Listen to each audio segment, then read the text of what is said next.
Bom dia, Vera.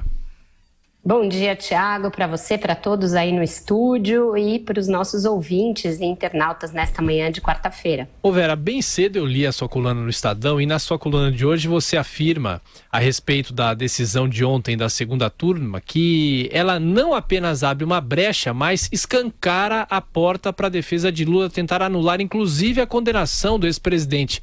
Por quê, hein, Vera? Você veja, Thiago, que nem bem a decisão havia sido tomada. O advogado do ex-presidente Lula, Cristiano Zanin, já soltou nota e saiu dando entrevistas dizendo que a decisão era correta e que ela representava a vitória da tese inicial da defesa do ex-presidente Lula de que nenhuma ação referente ao ex-presidente deveria estar no âmbito da Lava Jato, porque não tem relação direta com os desvios na Petrobras. A estratégia deles sempre foi dissociar o Lula dos desvios da Petrobras. Até as críticas ao famoso PowerPoint lá, a história de que o PowerPoint, na verdade, era uma invenção do procurador Deltan Dallagnol, que toda aquela ligação do Lula com os desmandos da Petrobras se devia a convicções e não a fatos, fazia parte dessa estratégia jurídica de dissociar o Lula da Lava Jato. Isso não prosperou. Por várias vezes o Supremo foi confrontado com essa tese e deu razão ao juiz Sérgio Moro. Eu disse que o juiz Sérgio Moro era, sim, o juiz natural das causas do Lula e manteve, inclusive, o acesso às delações da Odebrecht naquilo que elas corroboravam os processos lá em andamento.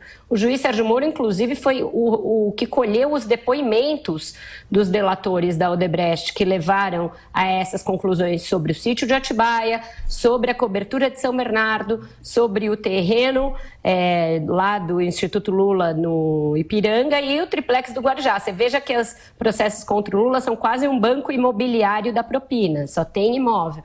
Mas isso sempre ficou no âmbito de Curitiba. Ao você esvaziar os processos das provas, você mantém um invólucro, mas tira uma boa parte daquilo que lhes dava consistência. E o próximo passo da defesa do Lula, já esboçado pelo Cristiano Zanin em entrevistas, será sim alegar que a sentença já proferida, a do triplex, se baseou nas mesmas provas que agora estão sendo retiradas de Curitiba e que, portanto, haveria, finalmente, uma nulidade técnica a alegar. Eles até agora estavam muito no discurso político, de que o Lula era um preso político, alvo de juízo de exceção, etc, etc. Agora eles têm algo técnico que lhes foi dado pelo próprio Supremo Tribunal Federal, que é dizer que ele foi condenado com base em provas que não deveriam estar ali no bojo daquele processo. Isso já foi percebido para além dos limites da segunda turma. Os outros ministros de fora da turma, que tem a trinca de ouro aí, Gilmar Mendes, Dias Toffoli e Ricardo Lewandowski, acham que existe sim essa brecha, essa porta escancarada, e mesmo os agentes da Força Tarefa de Curitiba, procuradores, etc., estão preocupados com isso, acham que se abriu aí sim uma picada para a defesa do Lula ir, e não só a do Lula, né?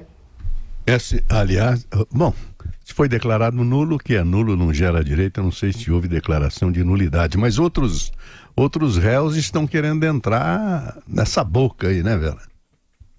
Veja, Joseval, essas delações da Odebrecht não citam só o Lula, né? O Palocci é um que é amplamente, fartamente citado pelos delatores da Odebrecht. Foi, inclusive, depois da delação da Odebrecht que ele próprio, o italiano, se animou a negociar um acordo de delação. Ele é um que, eu já tenho informação, vai pegar essa brecha aí, vai pegar esse gancho e tentar fazer com que todas as citações dos delatores da Odebrecht sejam retiradas dos seus próprios processos. Assim como ele, outros réus denunciados ou investigados na Lava Jato vão querer esvaziar também, desinflar os seus próprios processos e levar esses procedimentos só para São Paulo. E aí se abre uma outra dúvida jurídica. Uma vez chegando em São Paulo, fruto dessas delações, vão se abrir processos iguaizinhos aos que já correm em Curitiba? Vai haver uma duplicidade? Vamos lembrar, a juíza de São Paulo, a desembargadora, lá no início, remeteu os autos do Lula para o Moro porque dizia que não podia haver justamente essa duplicidade. O Moro aceitou, recebeu, e o Supremo deu razão a esse arranjo, a esse entendimento de que o juiz natural das causas era, sim, o Sérgio Moro, que aquela delação da Odebrecht só era possível em decorrência da Lava Jato. Essa decisão de hoje da segunda turma, de ontem, ela é uma virada de mesa e uma virada de rumo, porque ela reverte todo um acervo de decisões da Justiça, que começa em São Paulo, passa por Curitiba, passa pelo Pleno do Supremo, passa pelo ex-ministro Teori Zavascki, pelo Fachin e pela própria segunda turma, que por unanimidade em outubro tinha descartado essas alegações do Lula. Então, não há como não falar que houve, sim, uma mudança de rumos, uma guinada radical, que é explicada no voto do Dias Toffoli, que, de novo, foi quem arrumou o puxadinho, arrumou a saída, e foi seguido pelos outros companheiros ali da segunda turma, a boazinha do Supremo. Vera Magalhães, bom dia de trabalho para você. Até mais tarde, estaremos te acompanhando ao longo da nossa programação. Até. Um bom trabalho para vocês e até mais tarde. Tchau.